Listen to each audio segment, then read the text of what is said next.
사랑하는 여러분, 우리가 예수님의 모습이나 이미지를 떠올릴 때 혹은 그것을 성화라는 그림으로 표현할 때 대부분 십자가를 지신 모습이나 제자들을 가르치시는 모습을 떠올리지만 그에 못지않게 많이 그려지는 모습이 바로 양을 치는 목자의 모습입니다.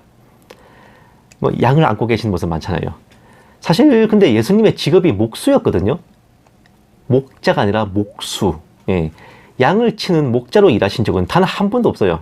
근데도 주님께서 성도들을 돌보시고 인도하시는 모습이 양떼를 인도하는 목자의 모습으로 비유되기에 그런 것인데, 목자의 모습으로 그려지는 주님의 모습은 가장 이상적인 인자함, 온유함, 온화함의 표본이에요.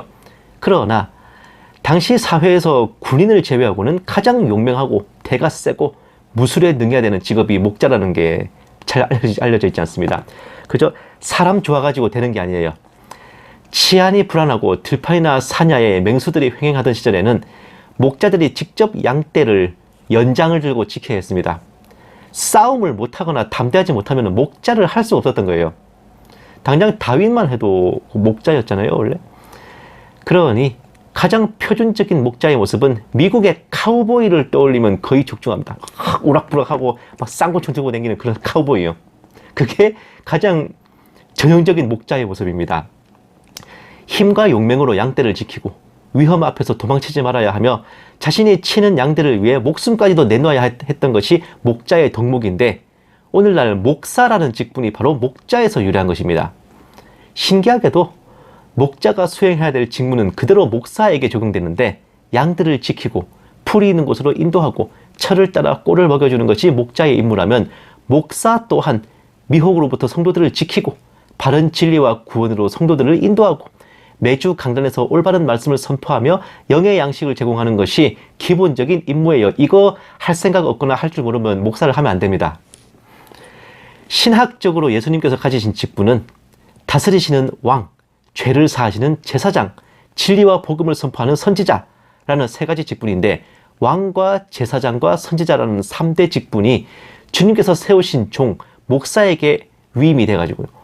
목사가 교회를 치리하는 지도자, 예배를 인도하는 제사장, 말씀을 선포하는 선지자의 직분을 겸하게 되었습니다. 목사 1인이 모든 직분을 다 감당하기 벅찬지라 교회를 치리하는 직분은 또다시 성도들 중에서 선별된 감독과 장로와 집사에게 하청을 줘서 맡기기도 하죠. 쉽게 말해 주님께서 목사에게 하청을 주시고 목사는 그 하청받은 일의 일부를 다시 장로 집사에게 재하청을 주는 거예요. 그러니까 하청인 겁니다. 네. 단순히 교회의 중책이고 강단에 서서 설교를 하는 걸로만 생각되는 목사에게는 이렇게 세 가지 얼굴이 있는 셈이죠. 각 직분들을 수행하기 위해 요구되는 가장 중요한 마인드는, 위로는 임무를 맡기신 그 하청 주신 주님의 뜻에 철저히 따르고, 아래로는 자신에게 맡겨진 성도들의 영적 안전과 구원을 위해 목숨까지도 내놓을 각오로 성심을 다하는 거죠. 만약 실제로 목숨을 내놓기까지 했다면 그것을 일컬어 순교라 합니다. 순교자의 영광과 그에게 주어질 상급의 면류관은 비할 바 없이 크고 빛날 것입니다. 이러한 목사의 직분은 교회만이 아닌 인간의 역사에서도 동일하게 드러나는데, 서양에서는 중세 유럽의 기사들입니다. 전신갑주를 입고 무쌍을 떨치는 기사들. 왜 이 기사가 목사의 직분과 일치하냐고요? 왕으로부터 서임을 받고 영지가 주어지죠. 평시에는 영지를 관리하고 백성들을 보살피다가 외적이 쳐들어오면 백성들을 지키기 위해 앞장서 나가 싸우는 겁니다. 이러한 기사들 중에서도 가장 용맹하고 전투력이 뛰어난 기사들은 기사이면서 주님을 섬기는 수도사, 사역자인 자들이었어요. 이들이 모여서 결성한 기사단은 이슬람을 격파하고 성지 예루살렘을 탈환하는 십자군의 주역이 되기도 했습니다. 대표적으로 뭐가 있냐? 템플 기사단, 병원 기사단이 있죠. 템플 기사단은 기사 겸 영주 겸 수도사들이, 병원 기사, 진짜로 병원 기사단이에요. 병원. 이 병원 기사단은 기사 겸 영주 겸 의료 봉사자였습니다. 우리가 지금으로 치면 의료 선교사, 그런 거 말하는 거예요. 신기하다, 그죠?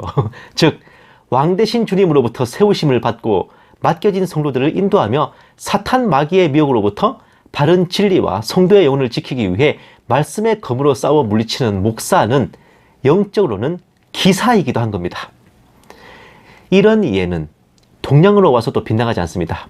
특히 우리나라 조선시대에는 왕의 명령을 받고 각 고을로 파견되어 백성들을 다스리고 보호하는 원님들을 사또라고 했는데, 말 그대로 보내심을 받은 자 사도입니다. 사도의 발음이 변해가지고 사또가 된 거예요. 무척 뜬금없지만 참 목사의 표본이 될 만한 분, 조선시대에도 계셨어요. 서학 또는 천주학이라는 이름으로 성경과 복음이 들어오기도 전인, 그건 조선 후기에 들어오잖아요. 아직 이때는 조선 중기였어요. 그때 진주에서 목회를 하셨던 김시민 목사님이세요. 이순신 장군과 더불어 또 하나의 충무고, 다르기는 김시민 장군으로도 불리는데, 임진왜란 때 진주성에서 3,000명의 군사를 이끌고 3만 명의 일본군을 격파하며 레전드를 찍은 분입니다. 이분으로 말하자면 왕으로부터 어명을 받아 진주고을 백성들에게 보내심을 받은 사또, 즉 사도예요. 백성들을 보살피고 성을 지키며 심지어 10배나 되는 일본군 앞에서도 조금도 두려워하거나 흔들리지 않고 앞장서서 싸웠고, 전투 중간에 소강 상태가 되면은 손수 병사들에게 식사를 나눠주고 다친 사람들을 위한 약을 다리는 등 아낌없는 봉사와 섬김을 베풀었고, 끝에는 적을 완전히 물리치고 임무를 완수하며 장렬하게 전사, 즉 순교하기까지 하였으니 왕에게나 백성들에게나 이보다 더 완벽할 수 없는 종이자 목회자입니다. 실제로 관직명인 목사와 교회 직분인 목사는 뜻이 거의 같습니다. 이 앞에 목사는 진주 목사 할 때 이 목사는 한자가 뜻이 돌보고 다스리는 관리입니다. 후자는 교회 목사님 할 때 목사는 돌보고 다스리는 스승이라는 의미인데, 주의 종들이 자의로 사역을 하는 게 아니라 왕 대신 주님으로부터 세우심을 받고 파송되는 종이기 때문에 왕명을 받든 관리라는 뜻으로 보는 게, 즉 조선시대 관직명인 그 목사의 뜻이 성경적 의미에 더 부합합니다. 우리는 주의 종이잖아요. 관리들은 왕의 종이지 않습니까? 그래서 김시민 목사 할 때 그 목사, 진주 목사 할 때 그 목사가 오히려 성경적 의미에는 더 부합하다는 말입니다. 어쨌든 이렇게 김시민 목사의 용맹과 담대함에 대패를 당한 일본이 얼마나 트라우마를 겪었는지, 그때부터 현재까지 지금까지 일본 전통 연극 가부키에서 가장 막강하고 악랄한 최종 보스 마왕의 이름이 모쿠소입니다. 일본말로 모쿠소, 우리말로 목사인데, 김시민이라는 이름은 알지 못했지만 그의 직책명인 목사를 단단히 뇌리에 새겨 기억하고 있다가 가장 두려운 존재인 마왕의 이름으로 붙였을 정도예요. 실제로 그 첫 전투에서 지고 나서 다시 일본군이 대군을 보내서 진주성에 쳐들어왔을 때도 그들의 구호가 목사를 죽여라 였다고 합니다. 물론 이때는 이미 김시민 목사가 전사한 후였고, 워낙 많은 일본군이 쳐들어왔기에 한 10만 명 가까이 쳐들어왔어요. 이제 진주성은 함락됐어요. 결국 함락됐고, 유명한 기생 논개가 외장을 붙잡고 함께 투신하여 순국한 것도 이때 벌어진 일입니다. 비록 이 일은 복음이 들어오기 전 임진왜란 때의 일이지만, 목사의 직분이란 그 임무를 주님의 뜻에 맞게 수행했을 때 우상 숭배자들과 미혹하는 자들과 그 배후의 악한 영들을 두려워 떨게 하는 이름이 될 수 있다는 하나의 예표가 아닐까 하는 생각이 들어요. 임진왜란 때 일본군과 맞서 싸운 장수들의 직책이 여러 가지로 다양했는데, 하필이면 목사라는 명칭만 기억돼서 남은 게 과연 우연일까? 왕의 명령을 받든 사도, 백성들을 위하는 지도자, 대적 앞에서 물러서지 않고 용맹을 떨치는 장군, 이것이 영적 의미로 주의 종, 목사의 새 얼굴이어야 할 것입니다. 사랑하는 여러분, 오늘은 뭔 주일 설교답지 않게 역사 이야기로 때우고 있는데, 전혀 상관없을 것 같은 문화와 역사를 통해서도 하나님의 뜻, 하나님께서 세우신 시스템과 체계를 더듬어 찾을 수 있는 그런 신묘함이 있습니다. 동양과 서양의 역사와 문화를 아울러 봐도 하나님께서 원하시는 목사의 모습은 그저 사람 좋은 웃음이나 짓고 강단에 서서 적당히 듣기 좋은 소리나 하며 허허거리고 부유하고 유력한 성도들, 아주 높은 확률로 장로님들과 안수집사님들, 이런 분들한테는 잘 보이려고 애쓰고, 또 교단 총회에 가서는 눈치를 보며 정치질에 여념이 없는 그런 것이 아닙니다. 주님께서 원하시는 목사의 모습은 정의의 기사, 용맹한 장군, 강직한 사도가 되어야 되는 거예요. 목사의 사명과 직분은 오직 하나님과 성도들을 향해 있어야 하고 하나님의 뜻과 말씀이 모든 것에 우선하는 기준이 되어야 되겠습니다. 적당히 목회가 안정되고 교회가 잘 돌아간다고 안주하지도 말고 항상 말씀을 상고하고 연구하며 진리의 검을 예리하게 항상 갈아놔야 됩니다.